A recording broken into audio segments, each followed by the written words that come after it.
Yo, what's up guys? Welcome back to the channel. Yo man, if you're new here or you've been here already and you haven't done it already, what are you waiting for, man? Go down there, subscribe to the channel. Also hit the notification bell there, that way you know when I drop a video. As you know, it's always knowledgeable, whether it's career wise or whether it's motivation. I'm here to help you. Um, and YouTube be telling on y'all, man. I go on my database and my analytics, and it's like so and so.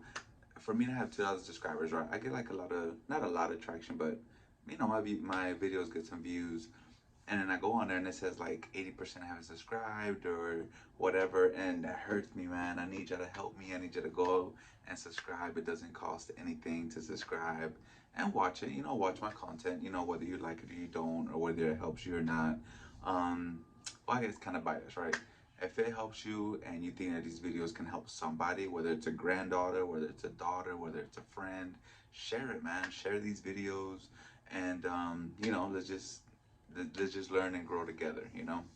um so anyway, on Wednesdays I'm gonna start going live. I did it last week and I had a pretty good turnout. I didn't advertise it as I should have, or as soon as I should have, but I advertised it.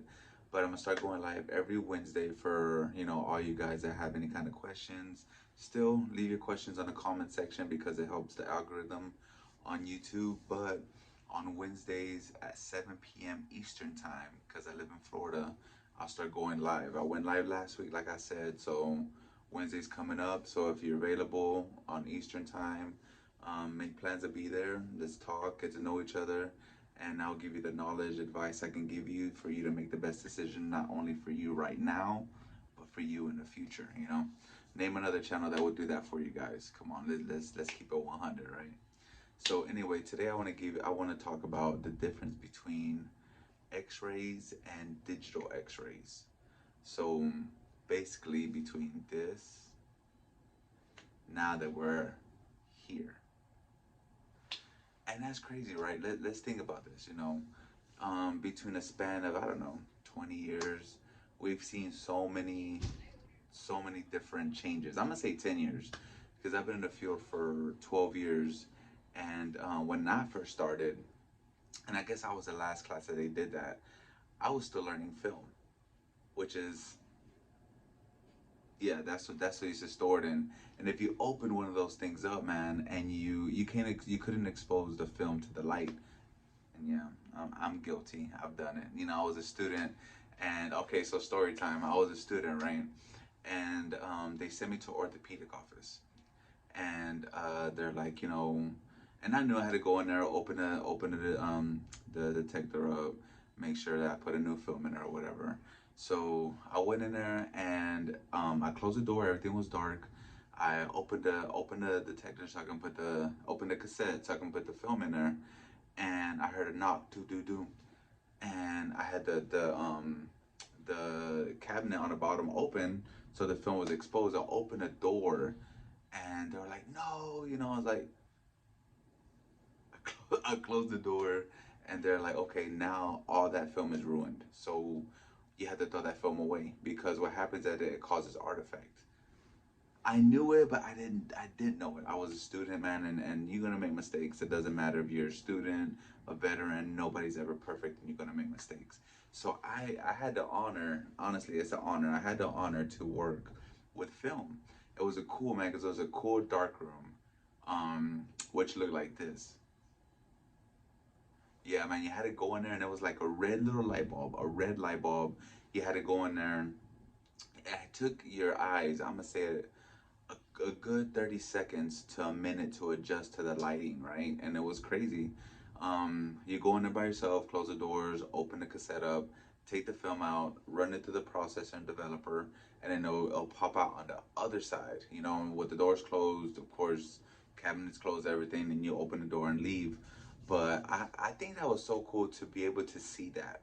And I was the last class. I don't even think people do film anymore, but I was one of the last classes to get to learn film, which was super cool, I think, man, because now I see the changes that we've done. So we went from film to this, which is CR, and then we went to this, which is digital. So basically, when you went from film that you couldn't expose to a film, which is CR, which you can do as many pictures as you want. You didn't have to change it, nothing. Once in a while, you can open the cassette, clean the film out front and back with some liquid, put it back in, but you can reuse it. We thought that was amazing. And then you go to this, which is digital, which is so cool because now everything just shows up automatically.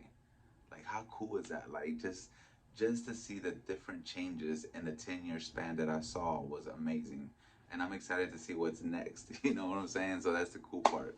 So anyway, the common functions of X-ray, like traditional X-ray, I guess you can say, in digital, is three things. You Is image detection, image capturing, and image data storage. So back then, so for instance, for digital, right, they automatically go to like a computer, which is this right here. Easy, right? Back then, we used to have traditional films. You used to have to go in here. The agony. No, it was crazy because you go from that, from having that kind of a room to go into storage, to look through all these numbers to find the proper patient, get the folder, open, because each folder is a packet, right? So inside there's even little folders that have different exams in it. Find it, pull it out, get the films out. It is crazy, but like I said, it's so cool to be able to go through transition, and going through a file room to a computerized thing now. Like that is, to me, I think it was an honor to be able to go to be able to experience all of those, and it's been fun. It's been honestly like so much fun to actually be able to go through all that. Um, so traditional X-rays, that's it. It's a traditional X-ray that takes a picture of your internal organs or internal thing, whatever you're looking at, and that's how it looks, and that's how they used to do it back then. Look at that.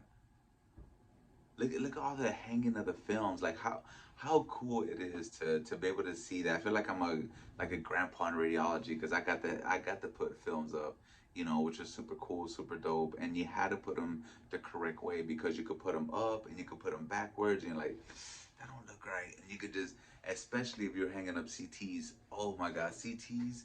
At least for traditional X-ray, you had X-ray of the chest is one film. Boom, hang it up, you're good. But for CT, there was like 20.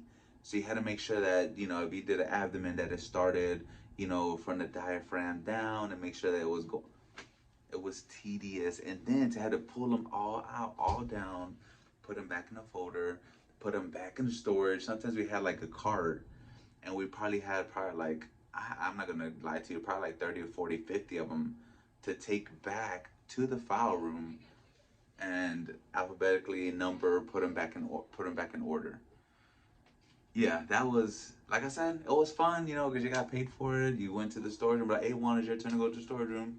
All right, whatever. Go in there, get a key, open it, because it had to be locked because they're medical records. Go in there, take your time, man. Put some headphones on, listen to music, and put everything where it belonged. To me, that was cool. I enjoyed it. You know what I'm saying? Like, for real.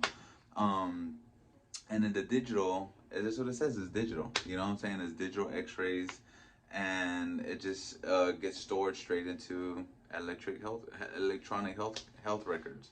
That's it.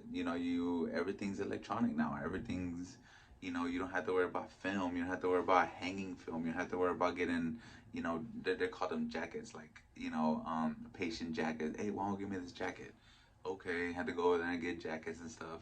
But like I said, man, radiology has came a long way, including CT. When I worked in CT, when I first started learning CT, I wasn't certified. I was just a student, but I was like, because you couldn't be a student working on CT. So once I become a certified, a registered tech, I got to learn CT, and it was on a GE one slice. GE one slice. And this was in 2010, I think, 2010. and we still had a one slice. I think back then bigger hospitals had like 16s at least. We had a one slice, so it literally took 5 minutes to do a brain. 5 minutes. Now to do a brain in the ER or a CT, now they got 64 slice CTs, 264 slice. I think they even got 500 slices. You do a CT brain without in like 5 seconds. Like for real, just quick. So think about that innovation, man. From 5 minutes to 30 seconds to do a brain CT. Mind blown. But anyway, it's been so amazing to be in this field and just learn and just to see every single thing, right? So anyway, guys, I hope this helped you. I hope this helped somebody. Share it. Do what you got to do. If you stay to the end, I appreciate it. Thank you for watching. You already know.